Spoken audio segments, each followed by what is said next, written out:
نماز کے جس رکن کو ادا کرنے کی طاقت ہو وہ ادا کرنا واجب ہے. مثلا آپ قیام کر سکتے ہیں لیکن رکوع نہیں کر سکتے تو قیام کر لیجئے. آپ قیام نہیں کر سکتے لیکن رکوع کر سکتے ہیں تو رکوع کر لیجئے. آپ قیام اور رکوع کر سکتے، سجدے میں نہیں جا سکتے تو قیام اور رکوع تو پراپر کیجئے. سجدے کے لیے آپ کرسی پہ بیٹھ کے اشاروں سے نماز پڑھ لیجئے. اسی طرح بعض اوقات قیام نہیں ہوتا، جیسے رمضان میں قیام ہوتا ہے نا، قیام اللیل، تو آپ کیا کرتے ہیں، کچھ دیر کھڑے رہتے ہیں پھر بیٹھ جاتے ہیں. لیکن رکوع اور سجدہ آپ کر سکتے ہیں تو رکوع اور سجدہ کرتے جائیں، یہ نہیں کہ ایک دفعہ بیٹھے تو ہر چیز بیٹھ کے کر رہے ہیں.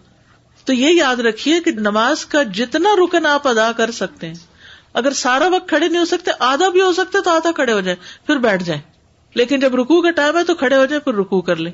بیٹھ کر رکوع اور سجدہ کرنے کا طریقہ ابن عمر سے مروی ہے، وہ کہتے ہیں رسول اللہ صلی اللہ علیہ وسلم اپنے ایک بیمار ساتھی کی عیادت کے لیے نکلے، میں بھی آپ کے ساتھ تھا.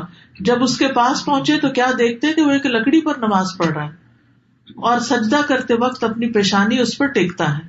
آپ صلی اللہ علیہ وسلم نے اس کی طرف اشارہ کیا تو اس نے لکڑی کو پھینک دیا اور اس نے تکیہ پکڑ لیا. تو رسول اللہ صلی اللہ علیہ وسلم نے فرمایا اس کو بھی ہٹا دو، یعنی تکیے کو. اگر تم استطاعت رکھتے تو زمین پہ سجدہ کرو، نہیں رکھتے تو اشارے سے پڑھو اور اپنے سجدوں کو اپنے رکوع سے زیادہ جھکاؤ. یعنی تکیے، تختے، کسی چیز پہ پڑھنے کی ضرورت نہیں، ٹیبل پہ کسی بھی چیز پہ سر رکھنے کی ضرورت نہیں. اور یہ حدیث یاد رکھیے. عبدالعزیز بن باز کہتے ہیں کہ زمین یا کرسی پر بیٹھ کر نماز ادا کرنے کے لیے واجب ہے کہ وہ سجدہ کرتے وقت اپنے رکوع سے زیادہ جھکے، بس یہ یاد رکھیے. لیکن سجدے کی حالت میں اس کے لیے واجب ہے کہ اگر استطاعت ہو تو زمین پر ہاتھ رکھے اور رکوع میں دونوں گھٹنوں پر، یعنی جیسے نیچے بیٹھ کے کوئی پڑھ رہا ہے تو رکوع کے وقت کیا کرے، گھٹنوں پر ہاتھ رکھ لے، اور سجدے کے وقت کیا کرے، زمین پر ہاتھ رکھ لے. لیکن کوئی لکڑی اور بینچ اور یہ کچھ بھی رکھنے کی ضرورت نہیں. اگر زمین تک نہیں جاتا تو جہاں تک ہاتھ انگلیاں لگتی ہیں تو اتنی لگا لے تاکہ رکوع اور سجدے میں اشارے میں فرق ہو. لیکن اگر استطاعت نہ ہو تو اپنے ہاتھ گھٹنوں پر ہی رکھے، جیسا کہ نبی صلی اللہ علیہ وسلم سے ثابت ہے کہ مجھے 7 ہڈیوں پر سجدہ کرنے کا حکم دیا گیا ہے. پیشانی، اور آپ نے ناک کی طرف اشارہ کیا، دونوں ہاتھ، دونوں گھٹنے اور پاؤں کی انگلیاں. اور جو شخص ایسا کرنے سے عاجز ہو اور کرسی پر بیٹھ کر نماز ادا کرے تو اس میں کوئی حرج نہیں. یعنی زمین پہ نہیں بیٹھ سکتا تو کیا کرے، کرسی میں بیٹھ جائے. فاتقوا اللہ ما استطعتم. نبی صلی اللہ علیہ وسلم نے فرمایا اذا امرتکم بامر فاتوا منہ ما استطعتم. جب میں تمہیں کسی چیز کا حکم دوں تو تم اپنی استطاعت کے مطابق اس پر عمل کرو. رکوع اور سجود میں کمر جھکانے کا طریقہ. اگر کوئی شخص کمر جھکا نہیں سکتا، بعض لوگوں کی بیک کی سرجری ہوتی ہے، جھکا ہی نہیں سکتے، تو وہ سر جھکا لے، گردن ہی جھکا لے. اور اگر اس کی کمان کی طرح پہلے سے ہی دوہری ہو تو ایسا لگتا ہے کہ رکوع کی حالت میں ہے تو جب وہ رکوع کا ارادہ کرے تو تھوڑا اور جھکے. بعض لوگوں کا کب نکل جاتا ہے نا، کبڑا جیسے ہوتا ہے، اس کی کمر پہلے ہی ایسے ہے تو وہ کیا کرے، تھوڑا سا اور سر جھکا لے. پھر سجدے کی حالت میں جتنا اس کے لیے ممکن ہو اپنے چہرے کو زمین کی طرف اور زیادہ قریب کرے، جتنا ممکن ہو نیچے تک جائے سجدے میں. یاد رکھیے کرسی پر بھی بیٹھے ہوئے جتنا آپ جھک سکیں جھکتے جائیں. اب صف میں کرسی رکھنے کا طریقہ. کرسی کو صف میں رکھنے کے متعلق علماء نے بیان کیا کہ جو شخص بیٹھ کر نماز ادا کرتا ہے اس کے لیے اس کی پشت معتبر ہوگی، چنانچہ نہ تو وہ صف سے آگے ہو نہ پیچھے ہو.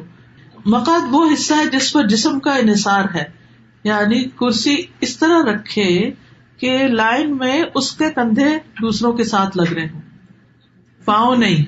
کیا رکھے، کندھے، سر یہ برابر ہونا چاہیے. اس لیے اگر نمازی ابتدا سے اختتام تک کرسی پر بیٹھ کر نماز ادا کرے گا، یعنی اول سے آخر بیٹھا ہی ہے، جیسے بہت سے بزرگ ہوتے ہیں نا، وہ کھڑے ہی نہیں ہوتے، بیٹھا ہی بیٹھا ہے، تو وہ اپنے بیٹھنے والی جگہ کو صف کے برابر کر دے گا. یعنی یہ جگہ صف کے برابر ہو جائے گی اور پاؤں کہاں ہوں گے، آگے نکلے ہوئے ہوں گے. اور اگر وہ کھڑا ہو کر نماز ادا کرے گا اور صرف رکوع سجدے کے وقت کرسی پر بیٹھے گا تو اس میں کھڑا ہوتے وقت صف میں برابر کھڑا ہوگا. کرسی پیچھے جائے گی، پھر کرسیاں الگ رکھی جائیں گی تاکہ وہ دوسروں کے لیے تکلیف کا باعث نہ بنے. عین بیچ میں کرسی نہیں رکھے کہ پیچھے والا کیا کرے گا. اور کرسی بھی ایسے ہے جو آگے پیچھے ہو سکتی ہو. کامن سینس ہے بالکل. اپنی پوری کوشش کے ساتھ جتنا کر سکتے ہو کر لو. نماز کے واجبات کو ادا کرنے کا قاعدہ یہ ہے کہ نمازی جس فعل کو سر انجام دینے کی طاقت رکھے اسے ادا کرنا اس پر واجب ہے، اور جس رکن کو ادا کرنے سے وہ عاجز ہو وہ ساقط ہے. جو کر ہی نہیں سکتے، ہم بعض اوقات ایسے تو گھٹنے اکڑ جاتے ہیں، تو آپ پوری طرح جلسہ استراحت میں پوری طرح پیچھے نہیں بیٹھ سکتے، یعنی آگے اکڑو سے ہو کے بیٹھے ہوئے ہوتے ہیں. کوئی بات نہیں، یہ نہیں کہ اٹھتے ہی دوبارہ سجدے پہ چلے گئے، نہیں، جتنا رک گئے، ٹیڑھے رکے، سیدھے رکے، جتنی استطاعت ہے. فاتقوا اللہ ما استطعتم. لہذا جو شخص قیام کرنے سے عاجز ہو تو وہ قیام کی حالت میں کرسی پر بیٹھ سکتا ہے، لیکن رکوع اور سجدہ اس کی اصل صورت میں ہی کرے گا. جیسے قیام سے عاجز ہے کوئی، جیسے لمبی نماز میں مثلا، تو قیام میں کرسی پہ بیٹھ جائے لیکن رکوع اور سجدہ اصل صورت میں کرے، یعنی پھر اٹھ کے آرام سے رکوع بھی کرے، سجدے میں بھی جائے. اگر وہ قیام میں کھڑا ہو کر نماز ادا کرنے کی استطاعت رکھتا ہے اور اس کے لیے رکوع اور سجدہ کرنا مشکل ہے تو وہ کھڑے ہو کر نماز پڑھے گا اور رکوع اور سجدے کے وقت کرسی پر بیٹھ جائے گا اور اپنے سجدوں میں اپنے رکوع سے زیادہ جھکے گا. یہ نوٹ کر لیجئے، کس طرح کرسی پہ پڑھے گا؟ اپنے سجدوں میں رکوع سے زیادہ جھکے گا، یعنی بیٹھے بیٹھے ہی رکوع کرے گا کم جھک کر، اور جب سجدہ کرے گا بیٹھے بیٹھے تو زیادہ جھکے گا. قیام سے معذور شخص پر سجدہ اور رکوع کرنا لازم ہے. اگر وہ عذر کی وجہ سے قیام ترک کرے تو اس وجہ سے اس کے لیے اپنے سجدوں اور اپنے رکوع کے لیے کرسی پر بیٹھے رہنا جائز نہیں، وہ تو اٹھے اور کرے، جسے پہلے میں نے عرض کیا. علقمہ بن وقاص سے روایت ہے، انہوں نے کہا، میں نے عائشہ رضی اللہ تعالی عنہا سے پوچھا، جب رسول اللہ صلی اللہ علیہ وسلم بیٹھ کر 2 رکعتیں پڑھتے تو کیا کرتے تھے؟ جب بیٹھ کے نماز پڑھتے تھے تو کیا کرتے تھے؟ انہوں نے جواب دیا، آپ ان میں قرات کرتے رہتے، جب رکوع کرنے کا ارادہ کرتے تو کھڑے ہو جاتے، پھر رکوع کرتے تھے. یعنی قیام میں بیٹھ جاتے لیکن رکوع کے وقت پھر کھڑے ہو جاتے. سمجھ آ گئی بات؟ اوکے. سجدہ اور رکوع سے معذور شخص پر قیام کرنا لازم ہے، یعنی اگر کوئی شخص کھڑا تو ہو سکتا ہے لیکن رکوع اور سجدے میں نہیں جا پاتا تو کم از کم قیام ضرور کرے. کچھ لوگ ہوتے ہیں قیام کر سکتے ہیں لیکن وضو کیا، جا کے ڈھک کرسی میں بیٹھ گئے اور وہی سارا پڑھا. نہیں، اگر آپ کھڑے ہو کے کھانا پکا سکتے کچن میں تو نماز میں آ کے کیوں بیٹھ گئے؟ پھر وہ کبھی کہتے ہیں کہ ہمارے لیے بیٹھنا اٹھنا مشکل تو ہے لیکن اجر بھی ہے. صبح فجر کے وقت بیڈ سے بھی تو اٹھتے ہیں نا ہم. پھر اسی طرح یہ ہے کہ کرسی کو پکڑ کے اٹھ جائے اگر ویسے نہیں اٹھ سکتے. ویسے بھی تو نماز کے لیے ٹیک لگا کے اٹھتے ہیں نا ہاتھوں کی، ٹھیک ہے نا. تو فاتقوا اللہ ما استطعتم، جتنی استطاعت ہے اتنا کام کرتے جاؤ. اگر وہ رکوع اور سجدہ اصل صورت میں ادا کرنے سے معذور ہے تو اس وجہ سے اس کا قیام کو چھوڑنا اور حالت قیام میں کرسی پر بیٹھنا جائز نہیں. کچھ قیام بیٹھ کر، کچھ قیام کھڑے ہو کر کرنے کی اجازت ہے. حضرت عائشہ کہتی ہے کہ رسول اللہ صلی اللہ علیہ وسلم بیٹھ کر بھی نماز پڑھتے تھے.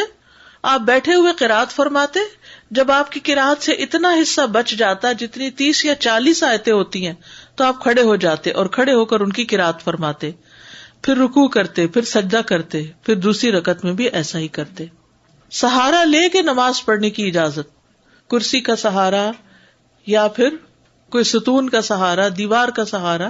رسول اللہ صلی اللہ علیہ وسلم جب بڑی عمر کے ہو گئے اور جسم کچھ بھاری ہو گیا تو اپنی جائے نماز کے پاس آپ نے ایک ستون بنا لیا، آپ اس کا سہارا لے کر نماز پڑھتے تھے.